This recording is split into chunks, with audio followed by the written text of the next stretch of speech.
আমাদের চব্বিশ সালে ভাগ্যের ছুটে গেল। সুন্দরবনে দক্ষিণ রায়ের দর্শন পেলেন পর্যটকরা। বাঘের দেখা মিলল সুন্দরবন জঙ্গলে। সুন্দরবনে আগত পর্যটকরা সুন্দরবনে বেড়াতে আসা একদল পর্যটকদের দল সুন্দরবন জঙ্গলে বাঘের দেখা পেয়েছেন বলে দাবি সুন্দরবনের পর্যটন ব্যবসার সাথে যুক্ত ট্যুর অপারেটরদের। ক্যানিং থানার অন্তর্গত হাটপুকুরিয়া গ্রাম পঞ্চায়েতের হাটপুকুরিয়া এলাকা থেকে একদল পর্যটক পাড়ি দিয়েছিলেন বিশ্বের বৃহত্তম ম্যানগ্রোভের বাদাবন অরণ্য সুন্দরবনের উদ্দেশ্যে।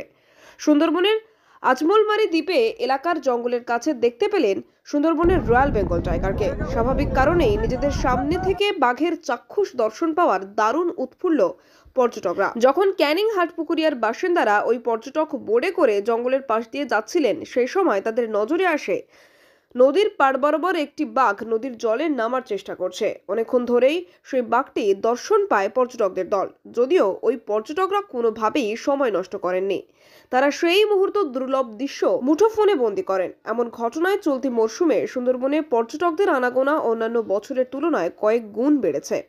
তবে এবার শীতে ক্যানিংয়ের হাটপুকুরিয়া থেকে সুন্দরবনে বেড়াতে আসা রাকিবুল সর্দার বলেন, দীর্ঘ 14 বছর পর এমন দৃশ্য দেখতে পেলাম, জীবন সার্থক। পর্যটকরা বাঘের দর্শন পাওয়ায় খুশি, তারা খুশি ট্যুর অপারেটররাও।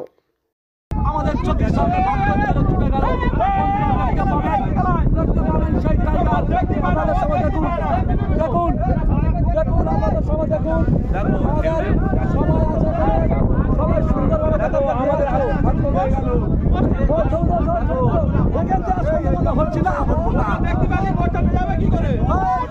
ক্যানিং থেকে কুতুবুদ্দিন মোল্লার রিপোর্ট, ডিএন নিউজ বাংলা।